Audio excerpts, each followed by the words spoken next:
This is Comic Geek Speak, episode 1906, Peter and Pants's Paper Party.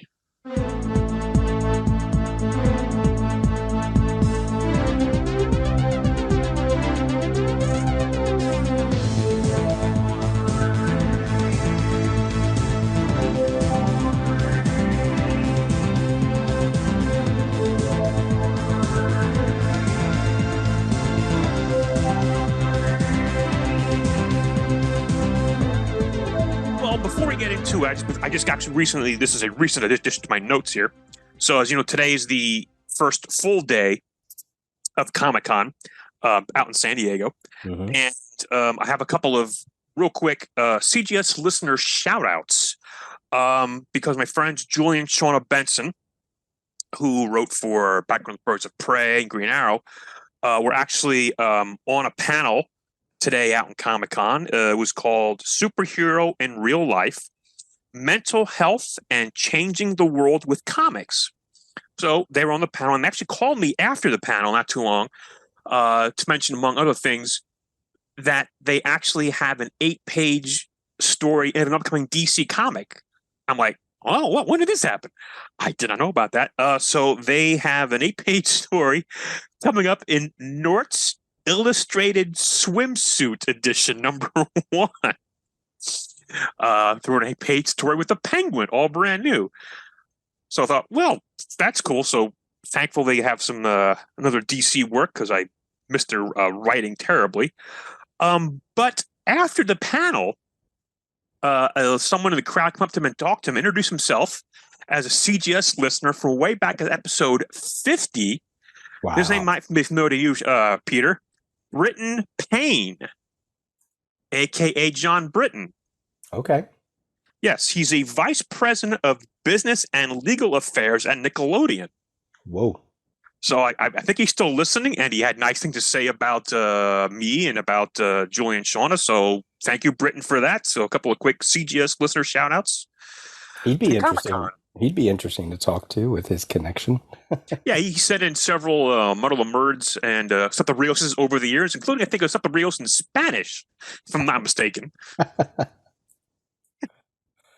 Wow. Very cool. Yes. Unfortunately, Mr. Deemer is having a little bit of health issues. What? Yeah. So nothing serious, nothing that he hasn't had already. I knew he said his time was going to be tight with his medieval prep, but oh, wow, that's even yikes. Yeah. So well wishes to Mr. Deemer. Adam is working down at the Christmas village. Well, village, yes, right. Or whatever it is down at the Stone Harbor.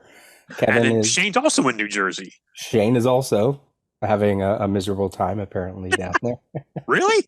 I don't know. He says he doesn't like the sun anymore. I don't know. Oh, well, that's a terrible place to go as a shore. I mean, what's the...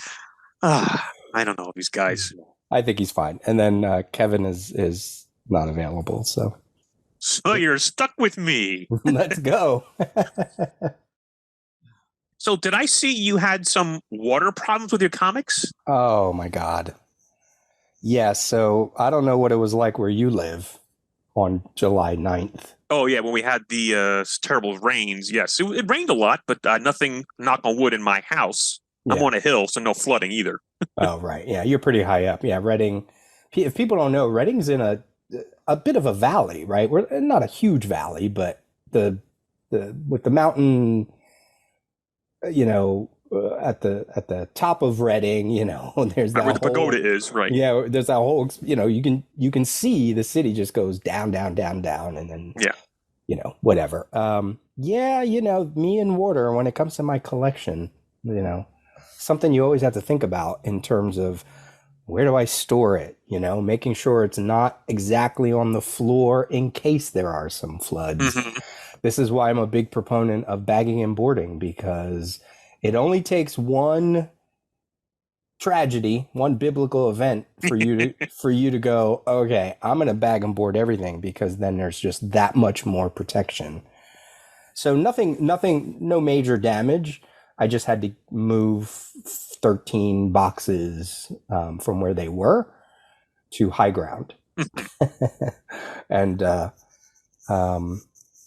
I didn't think that would be a thing where I am now because it hasn't been that way for the last, I'm almost here for 3 years. Mhm. I thought everything was going to be safe, but it's almost like every place that I've lived has had something that affected my collection, whether it was a broken water heater, um, some upstairs neighbor overflowing their tub, or Jeez. Hurricane Sandy that came Oh, through, right, right. and again, nothing major has happened to my collection. The water heater bursting was probably the most because it I had to get rid of several boxes, not the comics in them, but just the boxes Oh, themselves. okay. But that's nothing, right? Right. Like, and that's certainly nothing then, even in some of our first years of CGS, we dealt with that Leo McGovern, who I think that his name, he lost his collection Yeah, to down at the one down at Katrina. Katrina. Yeah, right. Like he lost all his collection. So I'm certainly fortunate, but it's just one of those incidences where you have a very particular relationship with your collection. I have a very everybody does. Sure. Everybody has. That's what I think is so fascinating about comic collectors, and someone really needs to do a study because we are basically at our base level hoarders, Yeah. right? Yeah. Like you don't have to be messy to be a hoarder. If anybody ever watched the show Hoarders, there were times they would go into people's houses, rich people, quote unquote, not to say this way, but normal people, it wasn't always garbage bags and dead cats and things like that. It was God, yeah. sometimes it was just someone who constantly collected something that overran a particular thing. And it's, I don't think we're at that level, but there is a psychological thing that we hold on to this massive paper collection that could be wiped out by water, fire, whatever in an Hmm. instant. That's why I actually talked to the last apartment I lived in, we had to get renter's insurance, and you should always get renter's insurance. And I asked them about what do I have to do if I want to insure my collection, and they said I would have to get a rider to there's only so much that the actual insurance covers in terms of collectibles or whatever's in your home. But for anything more or something specific, you have to have an inventory, you have to have value, and then you put a rider against it, and it can be done. And I'm sure there are people who understand that and probably have done it. But Yeah. so that was my that was my little scare attack. Not too Yeah. long No, ago. I mean, we had a lot of rain here, but luckily, I said my collection is still tight and dry, Good. and Good, good, it's good. segueing into my collection because we did mention before the last time I was on that we were going to have an organization uh, gathering, if you will, at my house for my comics. So there's sort of a quick recap of where we're at. I have a collection probably around 25,000 comics, then boxes throughout the house. Um, about half of it was downstairs in the living room, and half of it was upstairs in other rooms in the house. And going to all these conventions through the years and putting things around, just I didn't know where things were anymore. So I got to figure out where they are, organize my comics. So several years ago, maybe even before the pandemic, I got the advice to alphabetize each box individually. And that's where we were when we came to Casa de Pants. Like the first Saturday in July, it was myself, of course, you, Peter, Brian Deemer, Adam Murdo, and Shane came over.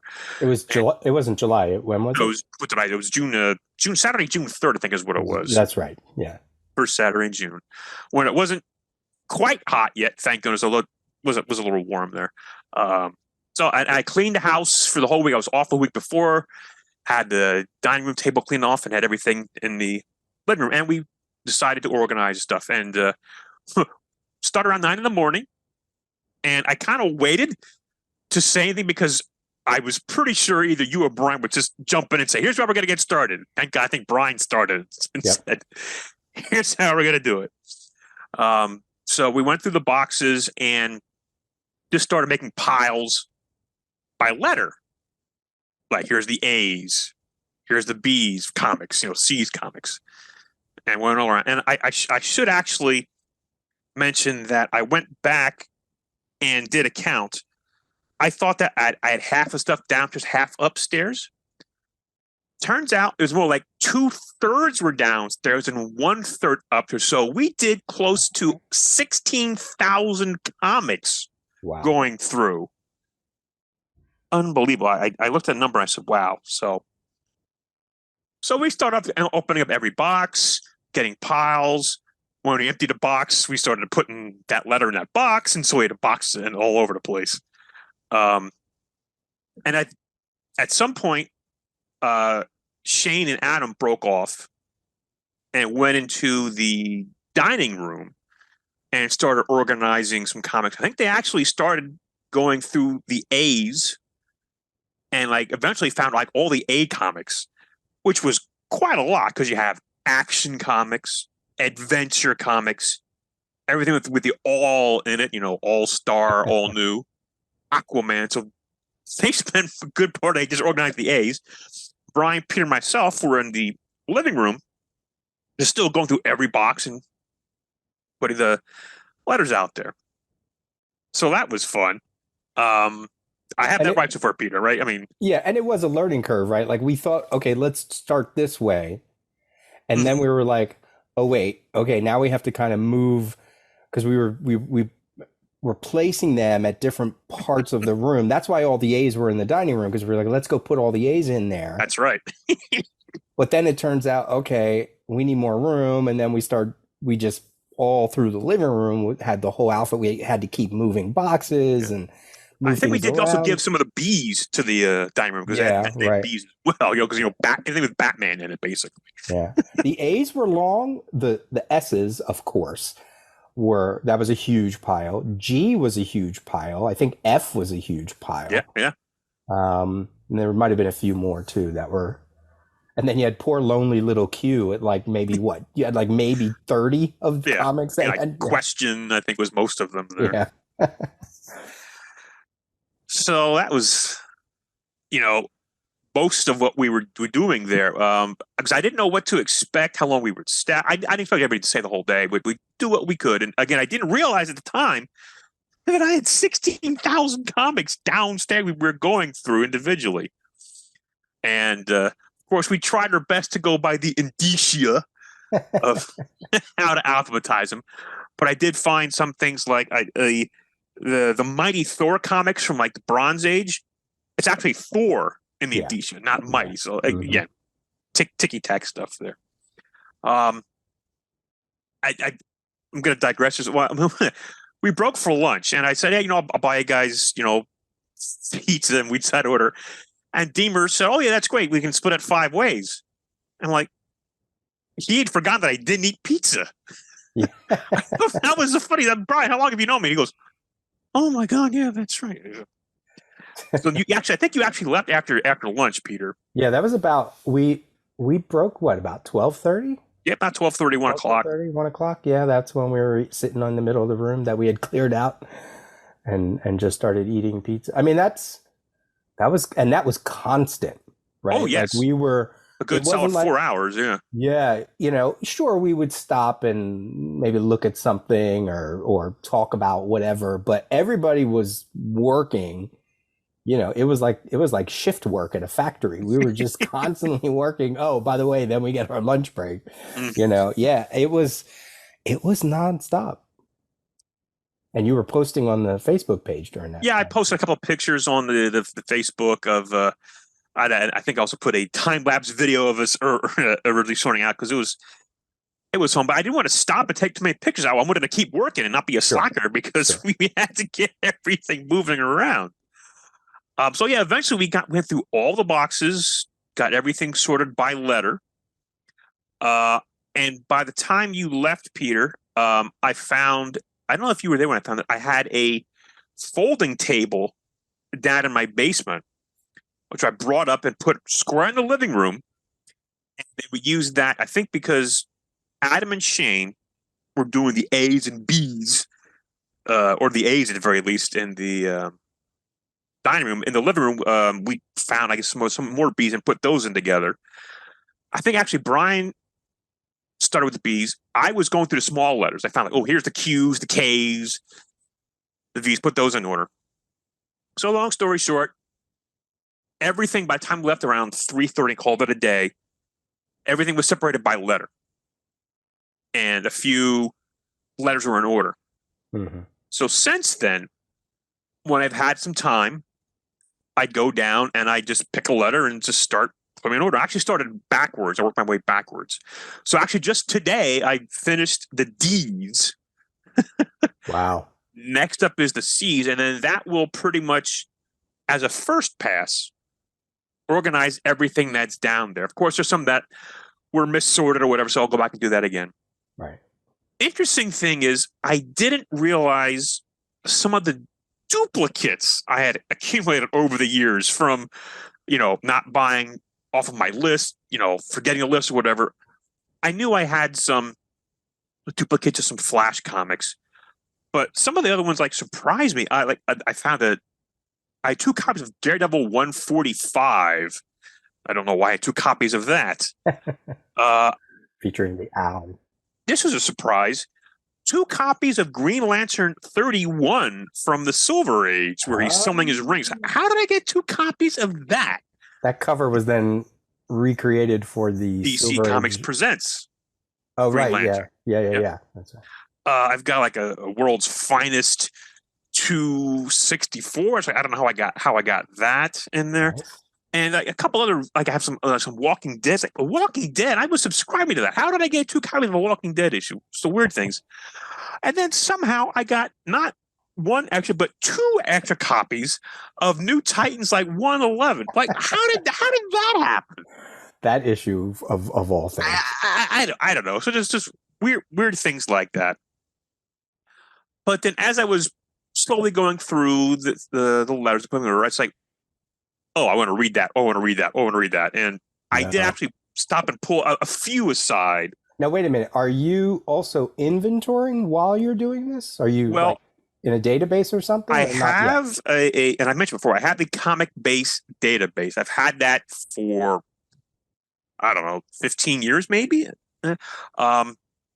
So I have that. And the working theory is when everything is in order, and it's easier to find, I'm going to make sure what I have is accurate, because I didn't take account of all these duplicates here that I have. Right. And if I'm missing anything, I'll track it down somewhere. At least I know that I recorded that I should have it.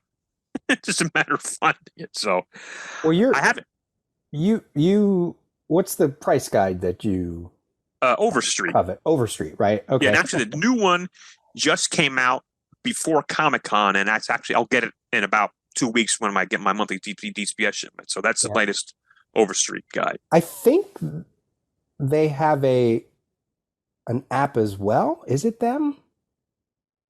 I don't know. They may have the price guide available in a digital format. That may be what you're referring to, but I don't believe they have an inventory program. There's a couple of other inventory programs out there, but I've used Comic Base, I think it's about 15 years. Yeah, I was listening to someone, and I'd have to go back to, I think it was Eric's Longbox review. Yeah, that's what it was. If it's not Overstreet, it's some, for lack of a better word, official thing within the comic industry, right? Like in their inventory app. This is why I think it was Overstreet, but I don't remember. You know how many times those apps will already have the cover price and all that kind of stuff. Well, this gives you the value while you're inventorying. And because it's constantly updated based on, which again, I thought was Overstreet, you not only get you can, and I think this is the pay feature, like one of the pay features, like a lot of those inventory apps have different levels. You can do free, you get a limited amount of things. You can do a higher level, you can get a little bit more bells and whistles, So it'll actually give you the value of your collection, and that value will grow and change or lessen based on the market. So you look at your collection, well, what's this worth this week or this month versus what is it worth 10 months from now? And they were talking about that. And I thought, I don't have a system. I just do it in a Google sheet, my own inventory. But that is something that is definitely, I could see that being a perk, that you are constantly given a value based on one, if it is Overstreet, that's obviously one of the more official ones, So it could give you a nice roundabout figure about what is your value, what is your collection worth. Well, the comic-based program does that. Does it do that? The version that I have, it has the all the information, the cover price, all that stuff, but it also pulls from many. I don't have the specifics, but it pulls from many sources of values. Right. Now, of course, it's contingent upon you putting in your correct grade for the comics, and I haven't graded everything. I default them mostly just like to near mint when I put them in, unless I know for sure it's very good, fine, whatever. So I would need to adjust my grading, mostly for the massive amount of Silver Age books that I have and Bronze Age books. The most recent stuff is all near mint or whatever. But yeah, so I have an idea of what it is. I mean, it's in the 5 figures, but it's because I have 25,000 comics. If you figure $1 a book, that's $25,000 right there. Right. Here it is, the Overstreet Access from Gemstone, Overstreet Gemstone. And go ahead. It's on the Apple Store. The ultimate evolution of the Overstreet comic book price guide for fans and collectors of all levels. Part price guide, part collection management platform, 100% digital. Gives you all the tools you need. Manage and organize your collection. Effortlessly price your collection with Overstreet's proven value pricing system. Quickly identify missing issues. Connect with the right retailer to complete your collection. Plus, our robust database of titles allows you to search by story arc, characters, creators, and more. And as I mentioned, I believe it is you have to pay for a certain level of what it is. So. All right, well, I just downloaded it now, and I'll look at that later on then. There you go. Okay. But yeah, so I did go through, and I did. There's so many books that I wanted to read. But I pulled a few out and mentioned them specifically here, just for the fact that Sex Criminals is one of the books that I pulled out because as a publication history, it was tough to keep a monthly schedule for that. So I was reading it when it came out, and then they had a couple long gaps. I still got it, but never read them because I forgot where I was. I figured maybe I'll wait till it's finished. Then I couldn't find them, so now I found them. So I reread the whole thing from beginning to end. Matt Fraction, writer, Chip Zdarsky, artist. Just an amazing book. And you really, I felt, got your money's worth with each issue. I timed one of the issues I was reading because there's so much, it's so dense. It took me maybe like 12 minutes to read the 22-page story. And then twice as long, like 24 minutes, to read the letters page. Because those letter pages, the letter daddies, were so in-depth, so funny sometimes, but so serious matters. I felt you got a lot. And I don't know if that was collected in their trades, because I have all the single issues. But that was worth it for that. And like I said, I wasn't paying much attention to comics for the last several years. Right. And now I guess Chip Zdarsky has been writing Daredevil and Batman now, I'm finding out. Have you read any of those at all, Peter? I didn't read the Daredevil. I started to read the Batman. What I saw online from some people who have read both is that a lot of the beats of Daredevil are showing, a lot of the same story beats are showing up in Batman. When I read the Batman, the first issue that he started writing, with really incredible art by Jorge Jimenez. I mean, it's almost worth it just for the art alone. I was reading it, and because I've read so much, I was going, oh, that's Morrison. Oh, that's this Batman. Like, it felt like he's taking all these stories that you already know and playing with that. So you might get a reading experience that's really different than me. I saw it more as like it just feels like he's juggling the same balls that have already been juggled. Mm. Other people are like, oh, I have no idea. I don't read enough Batman, so a lot of this stuff is new to me. So it might be new to you. And if you're someone who, if you like the artwork, or if you think you might like it because you like Daredevil or whatever, but it's worth. Do you have the DC app or no?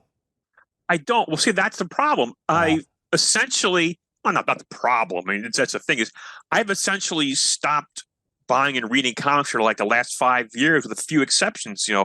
I get everything that Terry Moore puts that he puts out, Terry Moore, and I've been getting Saga and Fables, but I haven't been reading those. But I don't buy anything else or read everything else. I've just been out of comic for so long. And it's like, I don't want to get drawn back in again, but I did enjoy Zdarsky's work on the Sex Criminals. It's like, he's writing Daredevil and Batman, the two characters that I like and have long runs. Well, See, if you get the app, the good thing about the app is one payment for a year. You can read all the new. I'm currently over $300 cover price, based on what I've read on the app. So just on cover price, and I'm only counting new comics. I'm not even counting, every now and then I'll pull up like the Batgirl special from the 80s, right? And I read that for some reason way back. I didn't include that in. I've read so far this year over $300 cover price. Some of them are $10, some of them are $4, some of them are $7, $8. So I've already made my money's worth, got my money's worth, based on 1 year, and that's not even including if I do buy comics from DCBS. I'm getting at a discount. So I'm really making out. And I think with you, what could be good is as you're doing your inventory, if you're missing issues, you can then go to the app and see if it's actually on the app. And then like if you're reading something and you have a hole, you don't have to go buy it. You can just get it from the app. So, and you can read all your new stuff because the new comics come out after 3 months. That's all well and good, but I don't want to get back into reading new comics. I just, no, I don't want to get drawn back in the world. I'm too busy wasting my time doing other things like watching TV for 8 hours a day, But no, every now and then I do find something that, okay, this is good. I should be reading this, or should at least look into this. Sure. But what do you think of your collection? What's the percentage that you haven't read yet? I think you asked me this before. I'm going to probably say that I haven't read maybe 25 to 30%. That I'm going to guess.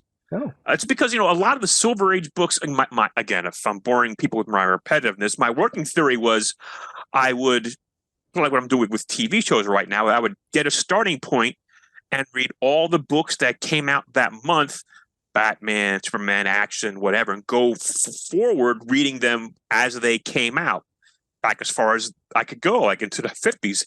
I got to a point where there's still missing some books and never got around to, and I just gave up on that. Yeah. I have been reading some of the books when I get them, but my goal was to read them all in order, and that just fell apart. Yeah. Well, I mean, that's what I mean. You have quote unquote a new reading experience in your collection. I do. So it's understandable why you don't want to get caught up. Right. And I do still like rereading things that I really enjoyed. Sure. Or like I stop, like eventually once I find everything, I'm going to go back and reread Saga, Hatchet to where I am right now, Fables, Hatchet to where I am right now, because I've just been getting them.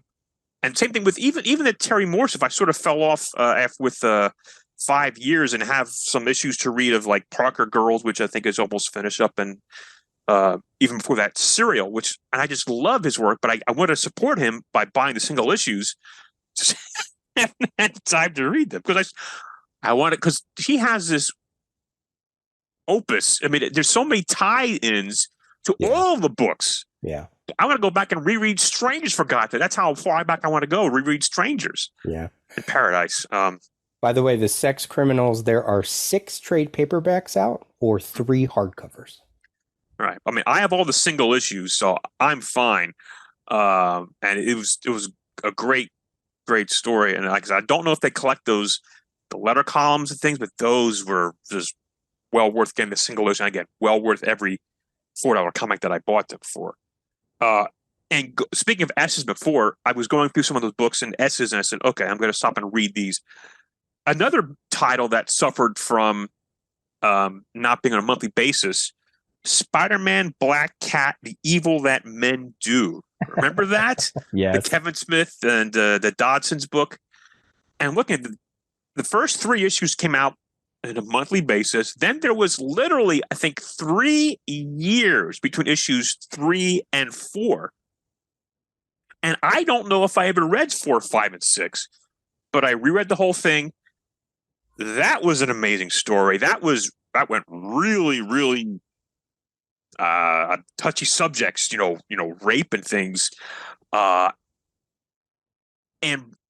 when I got to the very end, it was like there was a new villain. It's like, oh, I really enjoyed that, but I don't think I finished it when it came out. Again, bought the books when it came out, but just got lost in that. But then 2 other miniseries that I found that I reread. Oh God, makes me want to go back and read all the Jeff Loeb, Tim Sale stuff. I found Spider-Man Blue and Daredevil Yellow. Yeah, good stuff. Good. I just finished Daredevil Yellow today. Some amazing stuff. Yeah. And echoes in each where Daredevil's talking to Karen throughout the story. Spider-Man's talking to Gwen Stacy throughout the story. Just beautiful stuff. So now I got to go back and find like The Long Halloween. I know I have that somewhere. I know there's the Hulk Gray. I'm not sure if I read the Hulk Gray, but I know I've got that somewhere. Captain America White. Oh, okay. I don't think I have that. Maybe I do. I'd have to look in the old database for that. Mm-hmm. But so I have stopped by, and if I didn't read it, I at least made a note that, hey, I want to go back and read that at some point. Like, of course, Starman.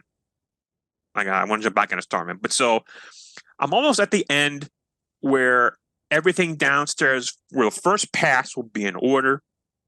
I'll put the other things that I found there, and then slowly work the things from upstairs down slowly. Like I said, it's been 7 weeks, and I'm almost, organized downstairs. So again, thanks to you guys for helping out, and that was a fun time getting everybody there to to help out with that. It was fun. It was also fun seeing people occasionally, like I think Lenny Cooper, wasn't he? He took a picture of his collection and said, "Yeah. Why don't you guys come and do that for me?" And yes.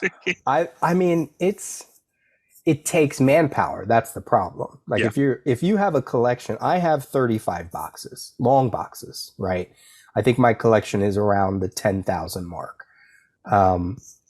It's manageable, but it still takes time. Whenever I do one of those, so I still get books from DCBS. I spend about anywhere from $30 to $50 a month. Wow. Okay. I still always get everything, Nightwing, Titans, but I get like Back Issue Magazine. I support, Latin Hispanic creators if they come out with stuff. So when I get those shipments monthly, I ran out of bags and boards. I order 500 bags and boards at a pinch from whatever that's like BCW or BMW or whatever. Okay. Whatever that supply company. Yeah, BCW maybe. Yeah. So I would get 500 bags, 500 boards, and that would last you, a long time. So then I ran out. So now I have about maybe a year's worth of comics that aren't bagged and boarded.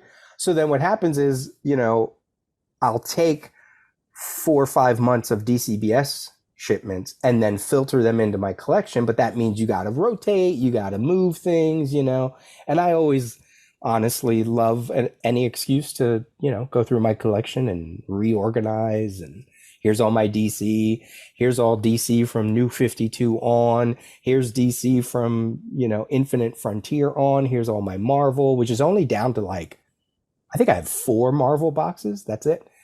And then here's all the independent stuff.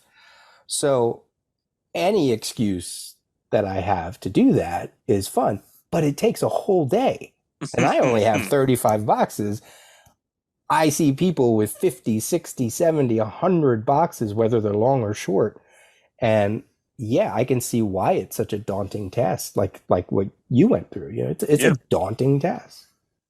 And I mean, the living room I still have the table down there right now, but if I start bringing in boxes from downstairs, I'm sort of have to figure out where am I going to put these, at least temporarily, boxes. Yeah. But you're actually a good person to talk about this next thing.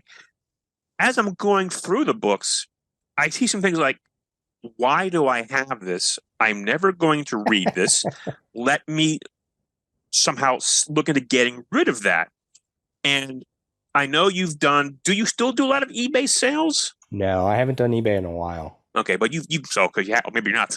So you have that. So I'm looking at things like some stuff from New 52 or from Marvel Now, like just runs of books, 5, 10, 15 issues why do I have this? So I would look into to maybe sell it that way, just to not necessarily make money off, but just to get it out of the house. So I was trying to pick your brain. Do you do them as runs? Do you do them for a buy it now price? Do you put a starting price on them? Do you give free shipping? What do you charge for shipping? Because I know you were a very good packer of the books when you ship books out. But I'm looking for, and I'm not really at the point when we start doing that quite yet, but it's in the back of my mind. So any thoughts you or anybody else has on that, drop us a line. But I'm just, because I haven't sold books on eBay in a while, and I sort of don't want to do any high-end books. That's where you're getting the grading. But like recent stuff where it's just, hey, I bought it, I read it once, that's on the description. It's, near mint-ish. It's been read once, bag boarded, boom. What do you, right. Give me $10 for these 30 issues or whatever. I mean, am I in the right thought process for that? I think a lot of it depends on what, like you said, what is your ultimate goal? You're trying to get rid of them, right? Because you want to clear space. If you're not necessarily worried about, quote unquote, making money, which really it's eBay, you're not going to, not unless you have some rare things. I always tend to favor moving the books versus trying to get a value. Because I know there are some people who say they have a collect 10 books at $4 each, $40. They want to get at least $30 or something like that for it. And that's just crazy. For me, I usually go by the $1 a book method. Even if it's a $4.99 book.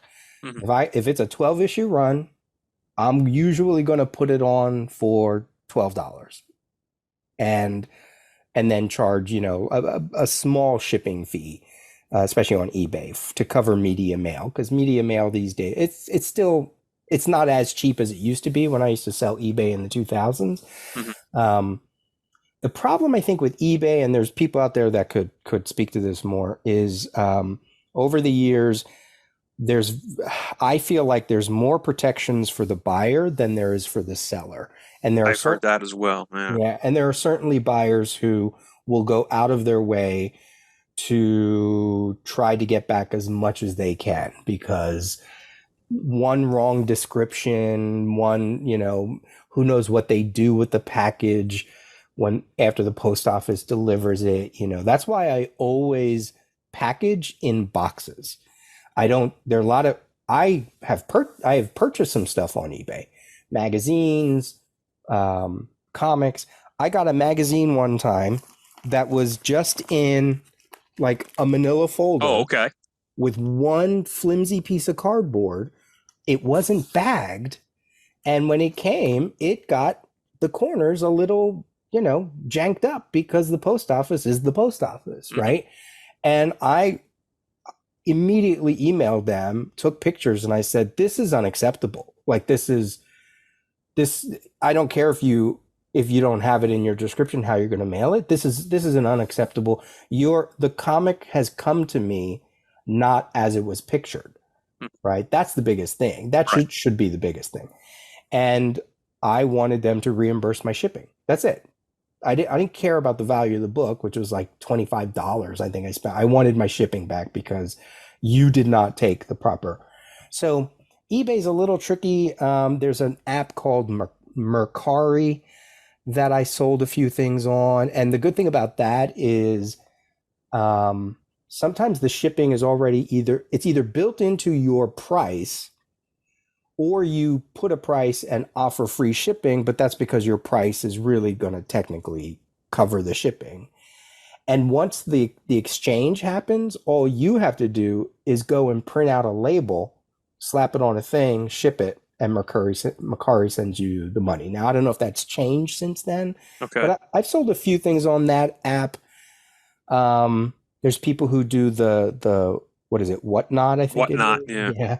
But that's a whole thing. Like, it's an auction, I think for you, and I know you're not anywhere near that yet, you might have, I don't know what your social media life is like, but you might have enough people on Facebook that you could post something and say, look, I have comics from this year to this year. Either tell me what you're looking for, or you create, once you inventory everything, then it's easy to just separate it out and go, here's my list. It's good sometimes to do runs, but if it's not like necessarily a valuable run, then maybe it's good to group it up. Like, okay, I have this Superman title from the New 52, but I'm also going to put in Superman, a small action run, some limited series Superman Unchained. You know what I mean? Like, and then because then you're selling bulk as opposed to individual. It's a tricky game. I'm not as invested. One of the things I'm doing now, actually, which is kind of fun, is just people, like, I got a few people who are like, hey, I know you're selling your collection. Here's a small donation or whatever. And what I do is I match $1 a comic to that donation, to that amount. And I make sort of like a reading experience. They tell me what they like, and I'm like, well, I'll go through my collection. Let me see. They might like this. They might like that. They might like that, And sometimes it's like a mini series. Sometimes it's a run that is maybe missing 2-3 issues, but at least it's something to whet their appetite. Then like some silly one-off book that they'll probably read and go, I don't want that, But it's like, and then what I try to do is put in 1 or 2 or 3 valuable books that if they want to flip it, they probably would make more than their money's worth, for it, But that takes a whole other, commitment. It's a lot. It's a commitment. It's a commitment. I think the other thing you can do is just, if it really becomes about a numbers game, I even see around Reading, like there's like signs for like I buy comics. Oh yeah. I want to say that Kevin Moyer did that once, or maybe it was someone we knew, or like I seem to remember like Shane was involved in somehow, like he was like a witness with that, like he went along with the ride. I don't know, like the guy is just buying comics to resell them, and it's just buys almost anything. So but you see those on the street lights all the time, right? He probably gives you only like maybe what, 10 cents, 25 cents even. I'm sure it's not a lot, but at the end of the day, if it's a small portion you're willing to part with, and you get $50 for something, or $100, like, I don't know. It's tricky. It is tricky now. I think let's see what the people give for feedback for you, because there's probably people out there that maybe there's a new app that there's also some comic store in Texas, I think, that you can, it's like a My Comic Shop. Is it that, or Lone Star? I think it's My Comic Shop, what you're thinking of. Yeah. Yeah. They might deal, I think they deal mostly in bulk, if I'm not mistaken, but like you palletize your stuff and send it to them. And there's got to be a comic retailer that still listens to CGS that they were like, hey, Pants, I'll buy your scrubs. Well, yeah, but again, I still have to go through and figure out what I want to keep, what I want to get rid of. what I would accept because they're going to give you pennies on the dollar, and I get that. And like I said, I'm sorry to keep being this dead horse on this, but I'm just not quite there yet. Sure. Maybe I'll get there at some point, but it's something that's been on my mind. It's like, geez, what if I drop dead tomorrow? I mean, what's going to happen to all this stuff? Who's going to come and figure all this stuff out? Well, that's something that we've been joking a couple times at some of these episodes, but it's true. Like Shane has kids. Shane has a wife, kids. There's a legacy there. Brian, the same thing. But you, me, Adam, like, what do we do? Who's going to inherit these things and at least not give them away? My God. Yeah. So then what? Is it an insurance thing? Is it a will thing? Do you have to have, what is it? A beneficiary, a guardian, or power of attorney? I don't know. What is it called? Well, my sister-in-law, I think, mentioned very briefly that I should get a will, and I really should have a will. I'm in my 50s. I should have a will. So next time comes up, we're going to have one of my discussions about this kind of stuff because my nephew is going to be 13 in the fall. He may want some of these things, so I'll have to look into that. See, there's a business. We got all these CGC businesses, these binding businesses. Someone needs to start a business of acting like almost like an intermediary, like a middle person. Like, okay, you have a family, but that they don't really know what to do with it. So here's a package that you pay for, I don't know, maybe yearly or whatever for their services. And if you kick it, I will do what I can to find some value for your collection. I mean, hopefully they're not criminals, but like your collection, even in the condition that it's in, might be appealing to some of the other auction houses or something like that. You know what I mean? Yeah. Because there's volume, if not necessarily quality, not quality, quantity, condition. Oh, right. Because some of it's reader copy, but yeah. Not to mention all the artwork I have in here. Well, that's a whole other story. Yeah. Maybe I should do this as a business. Maybe that's what I need. Well, there you go, Peter. Talk yourself into it. Anybody have an angel fund of like $2 million startup? And actually, now since I've sort of been out of comics, pretty much, I've stopped going to conventions. Other than I go to a Doctor Who convention every year, but I will go to New York just for like a day to see some friends or whatever. But I am planning on going to Baltimore Comic-Con in September because my friend John in St. Louis, who I haven't seen in person since I think before the pandemic, but we still occasionally text and we Zoom, and he wants to go get together at a concert. He's going to come to Baltimore. We're going to go all 3 days. So I agreed to go because I haven't seen him in a while, and also there's a lot of people down there, both on both sides of the retailers and creators that I haven't seen in a while, would probably want to catch up with it a little bit as I can. So I'm actually going to Baltimore. I'm going to do my best not to buy any comics. Maybe I might go through a few dollar bins, but I'm not going to take much of a list. Just want to go down there and have a good time. So I'm also, so I'm afraid somehow I know how I can be. It's like, I'm at a con, look at it. But if I see now, that's the thing. If I don't bring my list, I'll be afraid of getting duplicates and won't buy anything. So maybe that's how I'll have to do that. Or just stick to a list of maybe like one page and a few things, sort of narrow my focus, dollar books that I don't have. Take somebody with, put an electric shocker around your waist. Every time they see you touch a dollar back issue bin. There's your answer to how to sell your comics. You need to go invest at smaller conventions. Well, yes, I've talked about that with Chris and with others, and Chris has some contacts still with shows in New Jersey, but and that's also a lot of prep, grading your books, pricing the books, rightfully, getting the books to the show there. But see, I think that's something you could get some of us to help you with. You know what I mean? Like, sure. I mean, I did that on a small scale at the RetroCon the 2 years I was there. I think I had a few. It was mostly toys, I think I might have had a few comics there.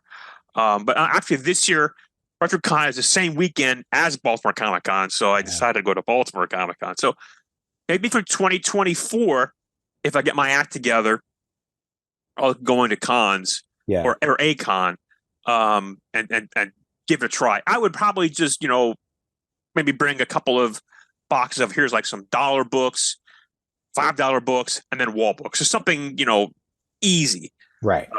Or if you have full runs of things, even if they're only 12 issues, 20 issues, 7 issues, or something like that.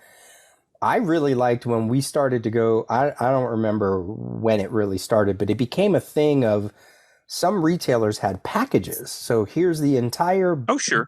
Blackest Night event in a package. To me, I feel like that to me is more appealing, even if I may not get as many purchases, because I don't want my 25 issue run of Speedball in a dollar box, because then they go through and they go, oh, I'll take number 1, I'll take number 10, and now you're screwed. You have, of your 25 issues, you have 8 left. What am I going to do with them? So sell them as a complete thing, wrap it up in plastic so they can't take it out, right? And then you can price them at a little bit more of a chunkier value, not just $1, but maybe like if each one are $4, you sell them for $2 each, So the dollar bins become your fodder, but what you're really trying to do is sell, oh my God, you have all the issues. That's how I am now, or not now, but as I got older, I didn't want to do the dollar bin chase anymore. But you give me all 4 issues of Cosmic Odyssey right there, great. I'm going to take that, So there's maybe I'll be doing that in 2024. We'll get a couple tables together. We'll help each other out. I need work. Why can't I be one of those schlubs that goes from convention to convention with their dusty, moldy boxes and sells them? Let me be that guy. At least I'm cute. I'll bring donuts. I'll be nice. Bring donuts. You'll be nice. Yeah, well, those guys are, some of those, they're not nice. They don't. No. Yeah. And they rip people off, we always saw those, right? Especially the guys that had the Post-it notes on current books, this current book that just came out for $4, it's $6 now, It's like, come on. If they can get it, God bless them. No. Go find it cheaper somewhere else. That's true. Do your own due diligence. Yes. So I'm kind of disappointed that Brian's not here, because I wanted to bring up another CGS-ish topic that is near and dear to his heart, the TV show Lost. I just recently finished a complete rewatch of Lost. Oh, nice. Okay. And what I did when I got to the 6th season is I listened to our episodes we did back in the time. Those were interesting because how did we do? I'm saying that again. How did we do? Oh, look, nobody had pretty much any of their guesses were way off. We were always way off. But I had very little to say other than correct people's factual errors. So I didn't really have much to say. I didn't have any insight into it. But I listened to, of course, the famous last episode where Brian went, "Oh, I hate this," and we all loved it. That was fun listening to that again. But when I was rewatching it for I think this is like my 3rd time, I'm reminded this might be a fault of mine. How many things I had forgotten. Mm-hmm. Like, wait a minute, this happened? Oh, I forgot about that completely. Same thing when I'm rereading these comics that I've read in the last, 10, 15 years. Am I just not paying attention, or am I losing my memory? I mean, I don't know what it is.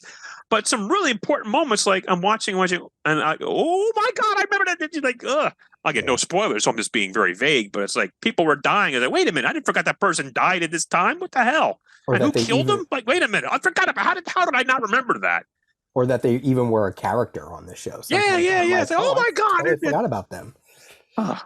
I think with the comic thing, the memory thing with comics, when you're younger, you absorb those comics, they stick with you more. When you get older, the memory, the whatever part of your brain that involves is less, because you're reading so much more. So it's like you forget. But the other thing I love about actually reading, especially the classics, your collection is full of Silver Age and classic runs in the Bronze Age, and um, is that for many years I hear things about, well, I know I've brought this up before, but like giant size era X-Men, Chris Claremont, Cockrum. I'm just starting the Byrne stuff.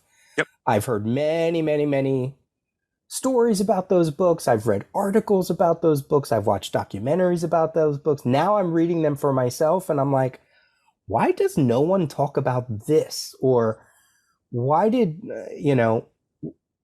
why do we favor this over this? Like, it's interesting to, especially the way my brain works, it's interesting to read classic comics, or the ones that get elevated into the conversation, the larger conversation, and experience it for myself for the first time, and find little things that's like, wow, I don't think I've ever heard anybody talk about this thing. And maybe it's only important to me, but I feel like it's like important. So I love that adventure. I love that. I love forgetting about things, because then when I go back and reread or read for the first time, it's like a whole new reading experience. Yeah. But I just find it sometimes very frustrating that oh, wait a minute, why don't I remember this? No. Okay. Yeah, getting old sucks. Well, that's for sure. But as I'm reading, especially when I'm reading, like for instance, the Tim Sale, Jeff Loeb books, how I'm reading the actual issues, of course, with ads. And if you were going to read it in a collected edition, you wouldn't get the ads. But I like how the ads actually help with the pacing of the books, because there's so many. When you turn a page, there'll be one page there and then another page of ad, because sometimes you'll be tempted to look ahead to the other page.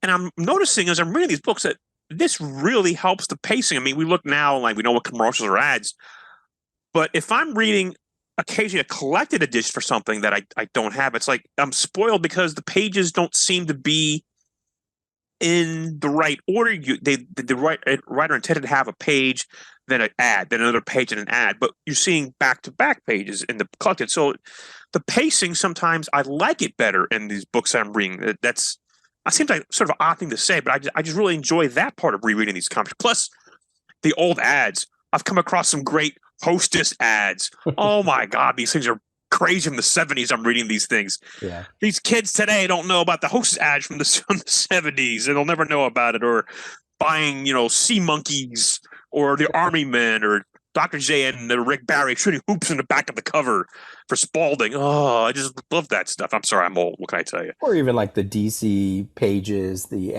letters column, for goodness sake. Letter column. Metropolis Mailbag, the satellite. I'm fairly certain, and it's probably not a thing within the past 20 years, but I think before that, I'm fairly certain they did know where the ads were going to be. Okay. And certainly with page turn reveals, that's important. Yeah, you're right. Like when you get the trade experience doesn't do that. I always love when the trades have to put in some kind of like random black page or some filler page because a double page is coming up. I'm like, you couldn't really have figured that out before you started the book. Like, come on. Yeah.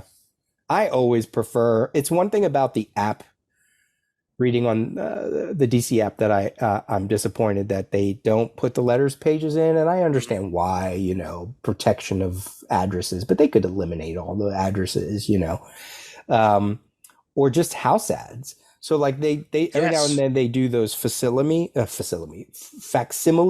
books. Yes. Like Perez Wonder Woman #1, which I already bought, and now I'm buying another one because the new one actually has the ads from back then. Oh, okay. I think I bought Robin's first appearance for that. I think there was supposed to be a Kid Flash one, but I don't know if it came out. So I do enjoy that.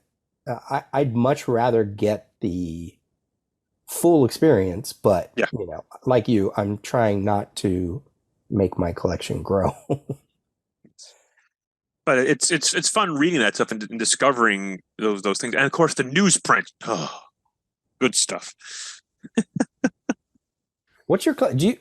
I didn't notice graphic novel like square bound graphic novels or treasuries. Do you have that as well? I have. Oh, let's see. There are a lot of the. Oh God, what do they call? I have one right here. I have a lot of the archive Okay. editions from DC. Um, I do have some graphic novels like I think Gotham by Gaslight, that those kind of books when they come out. They were sort of scattered about. I might have had them separate from the actual comics Yeah. because they were sort of like square bound. Um, I've got I a mean, like the actual square, like those graphic novels that were from the '80s, especially that were oversized, square. They were they almost look like an album. do you have an example? Hunger Dogs. No, I don't have Hunger Dogs. Okay. Okay, so you I don't do you have some of the old 70s um, treasury dollar sized books that were super sized, treasury. like Yeah. DC, like Batman, Hulk, Superman, Spider Man, those kind of things. Okay, yeah, those are great. Yes. I enjoy those. DC put out the Superboy and the Legion of Superheroes one. They put that out on a hardcover, oversized hardcover. I bought that. Yes. And then I also bought. I have it right over there. Their very first comic, New Fun or whatever it's called. And they put that out in a hardcover. Don't tell me you have that. Yeah, okay, yeah, that's it. I was gonna say the I actual just issue. have it within within distance of mine. So wait a minute, I have that. Yes. Yeah, Yep, the first comic book. Yep. yeah, those are great. Those are great. It's Yes.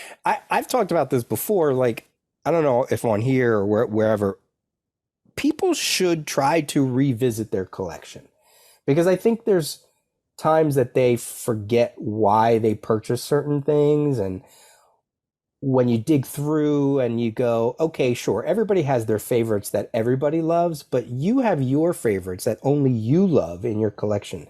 And I sort of say, like, fall in love with your collection every now and then, like it's there for a reason. And if you just have it hiding away, what's the purpose of your collection then? Really? Like, okay, you're reading all the new stuff, but what about what you read before? Like, why don't you go through and pick out all your favorite Garcia Lopez covers or all your favorite Alex Ross covers, and throw them on the bed and roll around in them and just go, this is why I love comics, and this, oh my God, I forgot that this is here and I forgot this is there, like it's time consuming, but and I'm sure many people are dealing with like a spouse or whatever that's like, keep those hidden, but at some point, either do what Pants did, organize your collection, or if it's already organized, go back and fall in love with it again. Yeah. What else is on your list of topics over there? I covered quite a lot of that stuff already. Oh, did you see the Spider-Man multiverse movie or whatever it's called? Cross the only thing I've seen that's the most recent was Flash. Okay. Well, I'm not going to do any spoilers, and I'm awful at movie reviews. All I'm going to say is that I enjoyed it. I enjoyed it so much when it got to the end of the movie and said it's to be continued in part 2. I forgot there was a part 2 coming in next year. So it's like that's how I don't watch any trailers or any spoilers stuff, but I did know there was another one coming out next year. But when I got to the end, the movie was like, oh my God, I forgot all about that. Like, how's the movie going to end? It's like, so it's cool going to movies as much as you can, not knowing anything that's going to happen to that. I didn't watch any commercials, and there were some things in a trailer that I watched afterwards that made me laugh out loud when I saw them in a movie, and no one else was laughing because they've seen the trailer dozens of times. Yep. And that I don't think that movie is coming next year. I think it's going to be delayed because of it's too difficult to make. I am hearing that as well. Yeah, I think you're right. I think there's ever since fandom got onto social media, they really hurt themselves by how much information they go in before they even see the damn things. And then what is their excuse afterwards? They go, well, there were no surprises. Well, no shit, Sherlock. You absorbed half of the movie before you even went. That's why I'm so like, there are a lot of quote unquote critics or reviewers online that I just don't value their opinion because they have already gone in knowing half the stuff. So they're not really allowing the movie to give what it is, like pacing and like, well, like you talk about the reading experience with a comic. It's the same thing.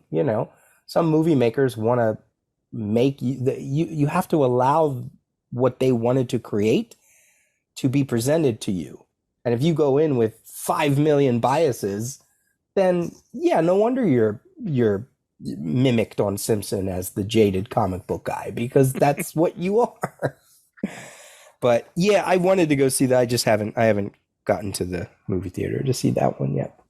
And similarly, where I know that DC had that big announcement several months ago about all these upcoming movies over the next couple of years, and we're going to do this and great. I sort of paid a little bit of attention to that, but it's funny. I was going through some sites, and the back issue prices for some of the characters that are mentioned are skyrocketing. Like, Booster Gold. I guess Metamorpho was right, cast, and now like his book is like skyrocketing in price. Like Brave and the Bold 57, I want to say it is. It's like, okay, but I would have never have known that without looking for like back issue price and seeing why it's going up so high. So there's that whole thing where it's like the movies and comics and speculation. It's like I'm not into that, but I see how I've never been into trends because I never sell my books and I'll buy to resell. But people do that and make money. More power to them. I don't have that in me to speculate. So I guess that's the other word, speculate on the comics. Yeah. The best thing that happened to comics was that Hollywood found comics, and the worst thing that happened to comics is that Hollywood found comics. Like, yeah, because I don't know how retailers manage stuff these days, because it's no longer that they can just hide away in their little dark comic store, and they have those Wednesday warriors that come in, and now they have to, you get the random phone calls. How much is my 90s collection worth? Blah, blah, blah, blah, blah. Now you have people, okay, how many Metamorpho comics do you have? And can they come in, try to buy, they try to haggle, knowing that they're going to go flip it. They're going to go CGC it, flip it. CGC is like 8 years behind schedule, whatever. And their pricing system and their whatever is just ridiculous, like it's crazy. It's crazy. I'm glad I didn't grow up reading comics now. I wonder what kind of comic reader I would have been in the past. Yeah, I can't imagine that. Years, And now, again, I'm going to sound like an old man getting off my lawn. I can't imagine who is buying. Someone is going to see these sites I'm looking at for prices of back issues, like the variance and the ratioed variance. Who was buying these? I guess it's speculators to buy them to make money on them right away. I mean, I don't have any interest. I just want to get the book to read it if I was going to get a physical copy anymore. But I thought we learned a lesson with the 90s with all that very covered. But I guess that's why I know I have no head for business, which is why I'm still waiting to see but sell my books. But I just scratched my head and seeing these variant covers and things. Yeah, and it's not a numbers game like it was even in the 2000s. Like when we used to pay attention to the top 300 list. Right. And that is so different now, like that, because everything skews it. First of all, we have multiple distributors now. So what are those numbers? Who knows? You have digital now. So again, what are those numbers? You have those ratio covers, which is only a new thing in the past, 15 years, 20? I can't imagine. It wasn't around when we were doing CG in the beginning. I don't remember at the very beginning, perhaps. And if it was very rare.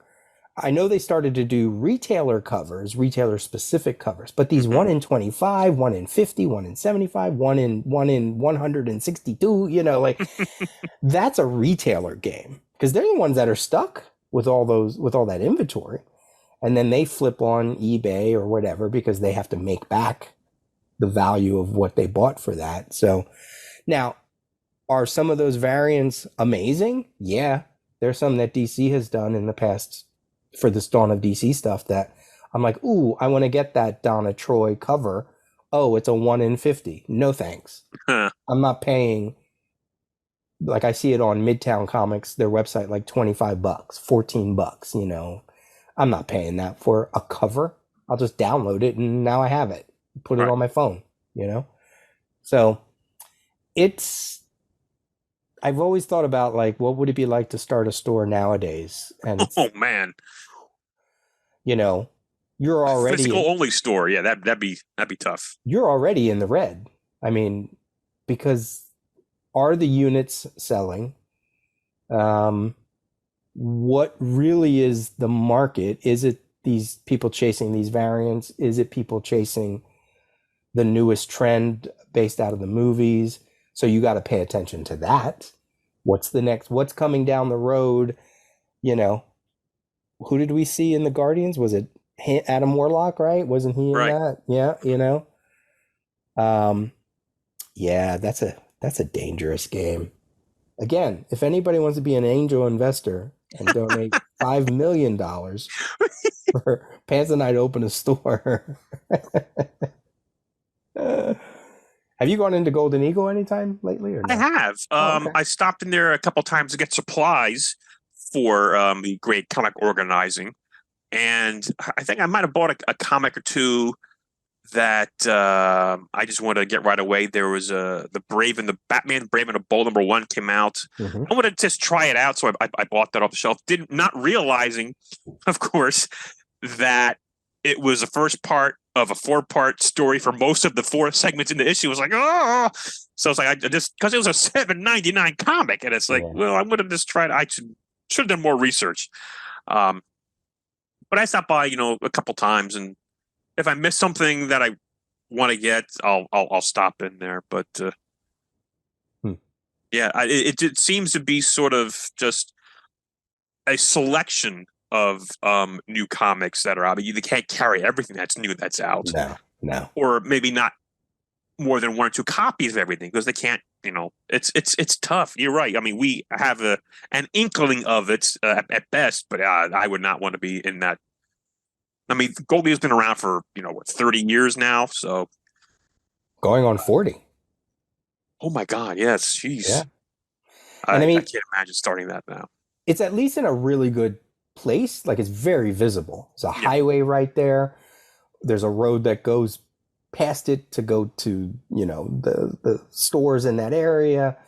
the movie theater's right there. Movie theaters right there. So, I hope it's visible on that level, I mean, they have to be doing kind of okay to still be around, Yeah, unless there's something going on that we well, don't know. they have a lot of the gaming.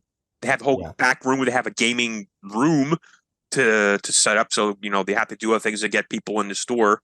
Yeah. Uh, Brian and I talked about like we really should do some kind of small thing there to try to bring people to come and hang out, and anybody that's in like the immediate, like a 100-mile radius or whatever. Yeah, well, that's what we said. We would set up our tables, Sure. like make it, screw having creators. We're going to be the ones who are going to be behind the tables. Come buy my book. I'll do you a sketch. Well, I What do mean, you we want? keep yapping about it, but was it March 2025 is the 20-year anniversary of CGS? Oh, I'll be dead by then. No, you won't. Just put it in pencil, everybody. March 2025, 20 years of CGS. Come one, come all. That's dangerous because of the weather, though. March is such a dangerous month. But I get your point. We should This do will all it be edited out. No one's going to even hear this. No. We'll keep this in. We should do it in this, like the cooler months of 2024 and just call it the 20, like beat it by like 6-7 months so that we don't have to worry about the weather. Maybe the only thing we have to worry about is like rain, but not snow. March, Oh, that could be tricky. Do you want to do some CGS history while we're talking about? Yes. Because do that. I've been sort of going back with my own with listening to the Lost episodes we did back in the day. All right. Oh, and speaking of which, before I forget, Mhm. There was a time, many times when I actually wasn't on the show for whatever reason for months. There actually is a Sex Criminals Book of the Month Club episode. Oh, there you go. I wasn't even aware of it until I did a search for it. I think even Bill Ellis was on that one. I think Bill. Wow. So I got to listen to that at some point. So this is CGS History. I try to do this every time we put out one of these episodes. This is going to be for June and July. Okay. Since the last one we did was April and May. Gotcha. And there's a trend for our episodes in June and July of things that we really tend to talk about a lot. First of all, conventions. Oh, sure. Because every summer you got San Diego, you got Heroes Con, right? Yep. Sometimes Philly, Chicago. Oh, yeah, yeah. Things like that. We do a hell of a lot of movie reviews in the summer, blockbuster movies, and we do a lot of event talking, the first episodes or first issues of events, because again, they want to, factor in the summer and excitement and all that. All right, so I'm going to go by year, and I'm going to do June and July for every year. All right. So let's start with 2005. In June, oh boy, we did the Batman Begins movie review. Our very first Book of the Month Club was done in June of 2005, which was? Oh God, Crisis. Yep. And I'm fairly certain that was Adam's first episode. I think that's what he said. No, I thought his was the Batman Begins, episode 32. Okay, maybe I think. I don't remember. Again, my memory is not what it should be. It's Let's see. And then July of 2005, episode 35, we called it Reintroducing Ourselves, because that's when iTunes started to support podcasting. 35 episodes into our podcast. And how many months? March, April, May, June, July. 4 months into us starting, that's when finally iTunes kicked in. And we did, I remember Brian and I talking about, we should probably do something like this. And we got a ton of listeners out of it. So we were actually really glad that we did, and there were more people involved in that. You got us so smart in the head. We were winging it. Those were fun, wild times. Also in July 2005, we did the Fantastic Four movie review. And episode 38, I wish Brian was here. That was when they went to San Diego Comic-Con. It was just Jamie, Brian, and Tasha. And they told the story about the train of death. Do you remember that? Yes. When it went down to Tijuana. Yes. And they ran over somebody. Yes. All right, let's go 2006. June of 2006, we started to do episodes on 52 month one. I know about that. Love those episodes. Oh, yes. Love that book. We did Cerebus for the first time as a Book of the Month club. And we got up to about 4 or 5 volumes of that eventually. In July of 2006, I loved this, and it's kind of apropos for what we're doing. Episode 153 was one of the Heroes Con coverage. It was just me. And in the show notes, it says, and friend of the show, Pants. Or Brian Chrisman, I think it says. Yeah. That's correct. That was because earlier at Chicago Con, I believe, where you were there, I was there, Deemer was there. I was there on my own. This is the pre-Pants era. Yeah. I've known you guys because we went to New York together. And I said I was going to Heroes Con, and you would have come along. So we had to drive down, and yes, that was when I think that was my first time on the air. Was that the Hello Pants or Hello Brian? I think my first words were hello, because again it was pre-Pants era. Hello Brian, because you said, well, hello, say hello Brian. I said hello Brian. So yeah, we were like the Lewis and Clark of going to Heroes Con. We were the first one. Planet Comic Con. We were the first ones. I think I was the first one to go to Denver, and then people went the next summer. That was always fun. Brian, Jamie, and Tasha were the first ones to go to CGS, San Diego. For CGS, and then we went in 2006, and I went in 2006 and 2008. In July 2006, we did Superman Returns movie review, just to go back to see how far these movies were. Episode 159, July 2006, we interviewed Kara and Tony Moore. Right. About Exterminators from Vertigo. Apparently, I think that was the first podcast he had ever done. I think. Wow. Because when we had him as a special guest for one of the super shows, when he was doing Venom, Kara told Brian something like, we immediately wanted to say yes because you invited us onto your podcast and you didn't want to talk about Walking Dead. You wanted to talk about, what was He was working on Exterminators at the time. Yep. And I thought she mentioned that it was also the first podcast he ever done. So I may be mistaken about that. Okay. But I thought that was very cool. That was very cool. Yeah. Let's go to 2007. You spoke about this creator already. June of 2007, episode 263 was the first time we had Terry Moore on because Strangers in Paradise was about to end at that point. Yeah, now that was just before we did the pocketbooks, right? Yep. Another episode for Brian, episode 268, we went to Mocha and we had the infamous Chinese restaurant debacle. In summer or June of 2007, Countdown began, and we did episodes of that, which I never wanted to do that.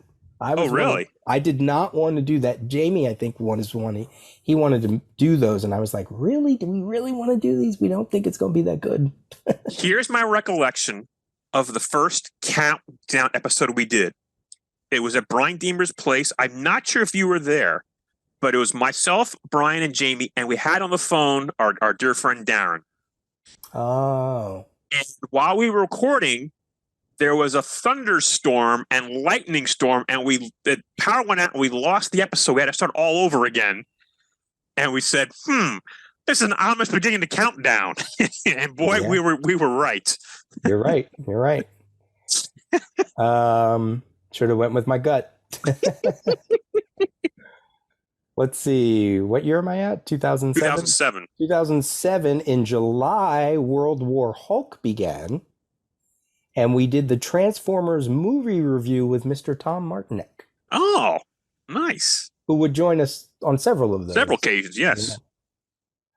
All right, let's jump to 2008. I did talk about this the last time. In June of 2008, we did the Lem tribute because he had passed away at the end of May. That was a great episode.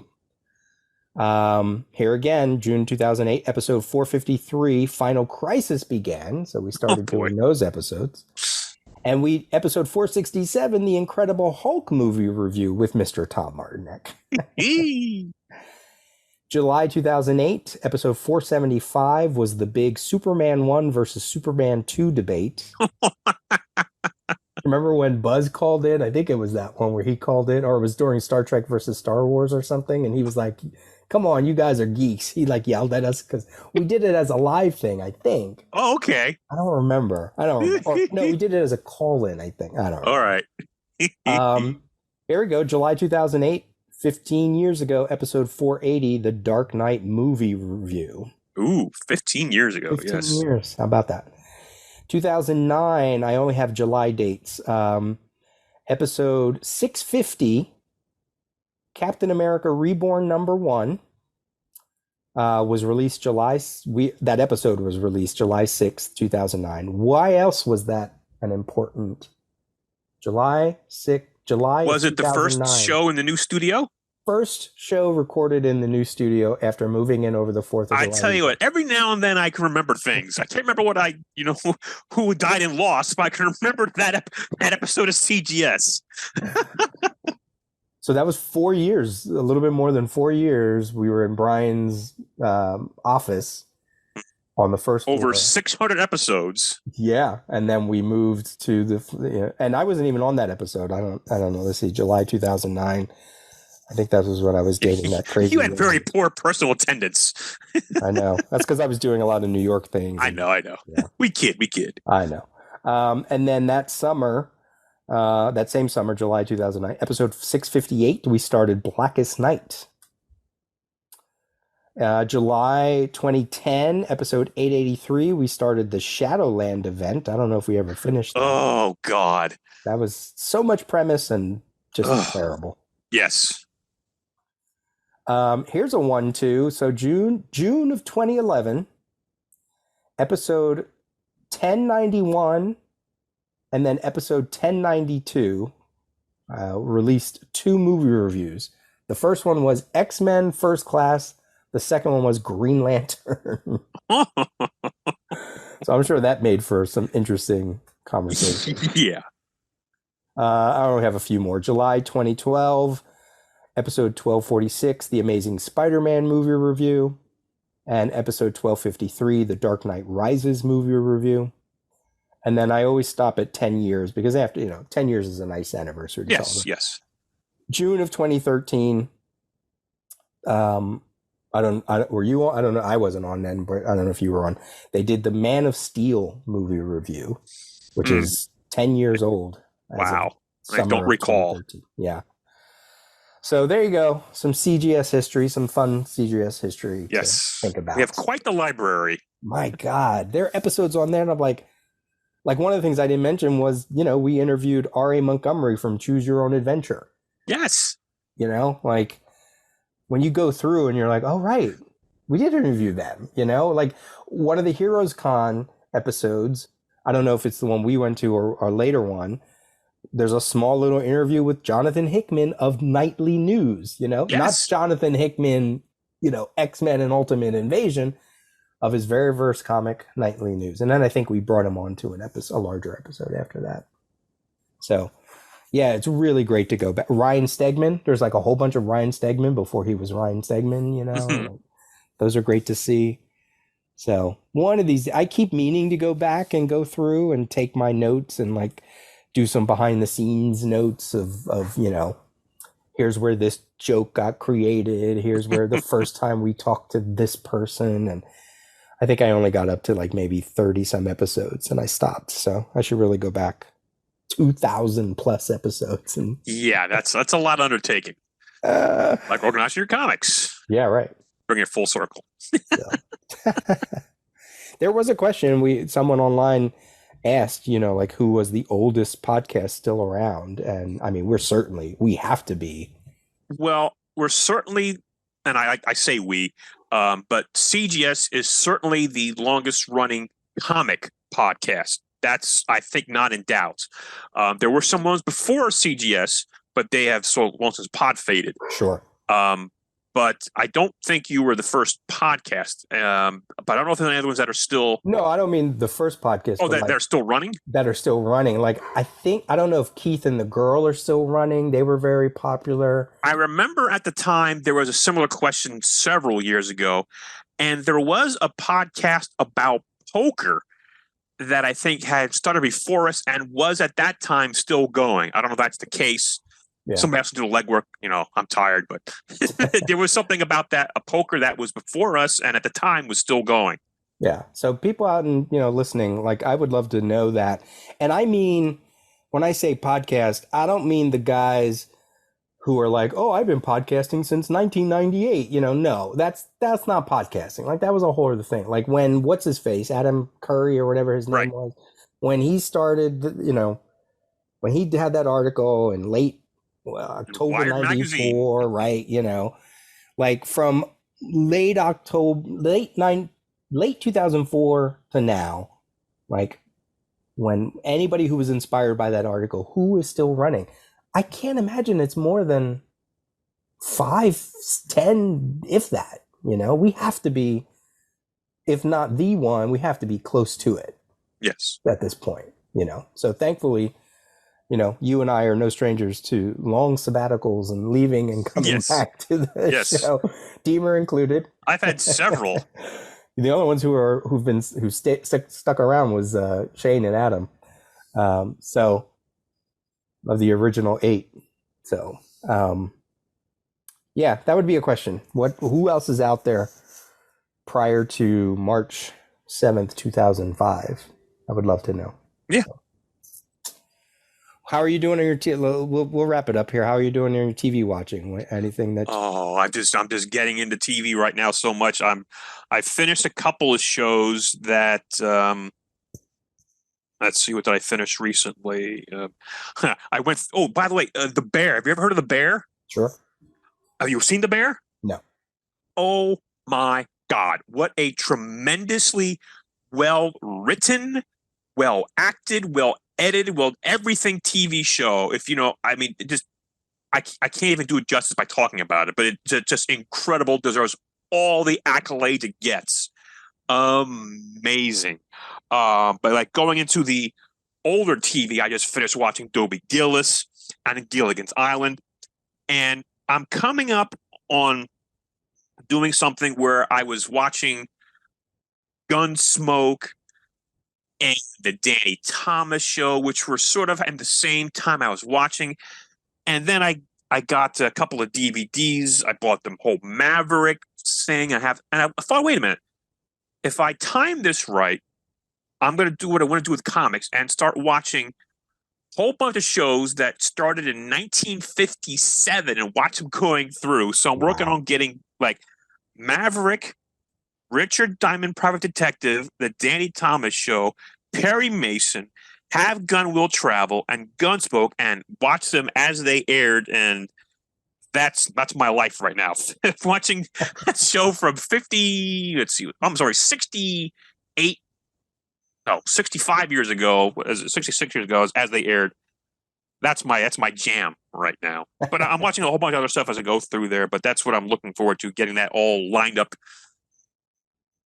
Maybe I'll find the comics that came out that same time, October of 57, and read those. Maybe I might have some of those somewhere around. I'll have to look that up. You might understand. I should watch the TV shows and read the comics the same year they came out. That's a project and a half. I got nothing else to do. And then watch the movies that came out that time too. Oh yeah, well, that's a whole nother thing. We'll never see you again. The next time we see you, have a whole beard down to your belly button. Well, I need to get it trimmed for the Baltimore Comic Con. Okay. I'm going to be in public. Can't look like a total slob. Well, there you go, people. If you're going to Baltimore, let Pants know. Does your CGS Gmail still work? Oh yeah, pants at comicgeekspeak.com. I still have that. Yes. Yeah, we all do. Yeah. Okay.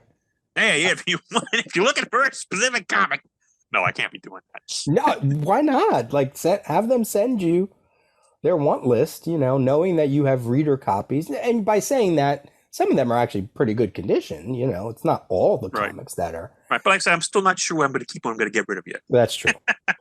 Except for those 2 boxes that I dropped. But that's okay. What? You were there. Remember that one? Yes, I know. It just totally fell out. Luckily, there wasn't anything too major in it. I was like, could you imagine if it was all your, value? This was I did. There was one box. What was it a title? It was one title. Was it Showcase, I think, or something? There was boxes full of action, adventure, Batman Detective. Full boxes full of those runs. There was one maybe it was a Batman. I thought it was Showcase Presents. Could have been Showcase. Yeah, and I said to Brian, that's a valuable box right there. I was like, I'm gonna run out with that one. Oh, that was fun. That was fun. So but I'll remind listeners, or maybe you've already heard it at this point, or you will hear it soon. There is a new Crisis Tapes. Adam and I did a new Crisis Tapes, episode 25. It's on part 1 of the Arrowverse crisis. We covered 3 episodes. That's all we could get done. We were too chatty. And then we'll do a part 2 on the second 2 chapters. Yeah, but what about the actual comic series? Come on. Oh, wait, what do you mean? The original Crisis? Well, yeah. That's what the Crisis Tape's all about. You say Crisis Tapes. I want to see Crisis Tape in Earth number 7 or 6. We got up to issue 6. That's halfway. So we decided to take a little break. Took a little break, but you've already taken a huge break. I know. It's like people demand this. I demand this. It's like 25 episodes in 14 years, I think it is. Oh my God. Whatever it is. Something like that. 10 or 14 years. I forget. I think it's 14. Slackers. That's it. All right. Are we done? I believe so. I have to go pee too. Okay. I started PPing and you went PPing. Oh my goodness. PP, Pants and Peter. That's correct. It's the PP episode. That's what we're going to call it.